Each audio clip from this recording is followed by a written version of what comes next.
Hi hello every one അസ്സലാമു അലൈക്കും. നമ്മൾ ഇന്നത്തെ വീഡിയോ എന്ന് പറയണത് ഇതെന്ന് പറയണത് പിടിച്ചു പറഞ്ഞിട്ടുള്ള കക്കിയും അതേപോലെ എന്താണ് മീനോട്ടെ ഗേസ് കണ്ടോ, പിടിച്ചു വിടുന്ന മീനാട്ടോ ഇതൊക്കെ. അപ്പോൾ ഞാൻ നന്നാക്കണത് കക്കിയും, കാക്കു വലിയ വലിയ മീനൊക്കെ നന്നാക്കാം കേട്ടോ.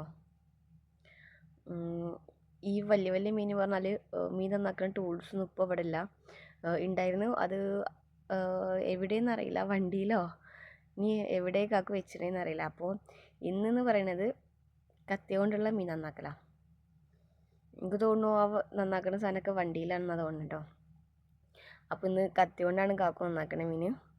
നമുക്ക് പിന്നെ കക്ക വെറുതെ ഇങ്ങനെ കോരിയെടുക്കാനുള്ളൂ സ്പൂൺ കൊണ്ട്.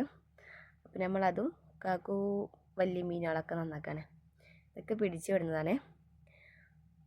ഇപ്പോൾ നമ്മളെ മീനിൻ്റെ മസാല ഒക്കെ കൂട്ടൽ കഴിഞ്ഞ് ഗേസ്.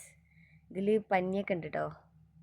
അപ്പോൾ മസാലയൊക്കെ കൂട്ടൽ കഴിഞ്ഞ് ഇത് നമ്മളെ കക്ക, അപ്പുറത്തുള്ള ആ ഒരു യെല്ലോ കളറിലുള്ളത് ഇതാണ് നമ്മളെ മസാല കൂട്ടിയ മീൻ. ഇനി നമുക്കിത് പൊരിക്കാം. അങ്ങനെ പൊരിക്കലൊക്കെ സ്റ്റാർട്ട് ചെയ്ത് ഗേസ്. 2 ചട്ടി ഇങ്ങനെ വെച്ചിക്കണ്. ഫസ്റ്റത്തെ ചട്ടിയിൽ എന്ന് പറഞ്ഞാൽ മറിച്ചിടൽ കഴിഞ്ഞിട്ടുണ്ട്, രണ്ടാമത്തേന്ന് പറഞ്ഞാൽ കഴിഞ്ഞിട്ടില്ല. ഇനി ഇത് കൂടി ഉണ്ട് പൊരിക്കാൻ. അപ്പോൾ ഇതാണ് നമ്മൾ ഇന്നത്തെ ചോറ് എന്ന് പറയുന്നത്. മീനും തൈര് കറിയും വഴുതലങ്ങയും കേബേജും പുളിങ്ങ ചമ്മന്തിയും. അപ്പോൾ ഇന്നത്തെ വീഡിയോ ഇത്രയുള്ളൂ ഗേസ്. അപ്പോൾ ഓക്കെ, ബൈ.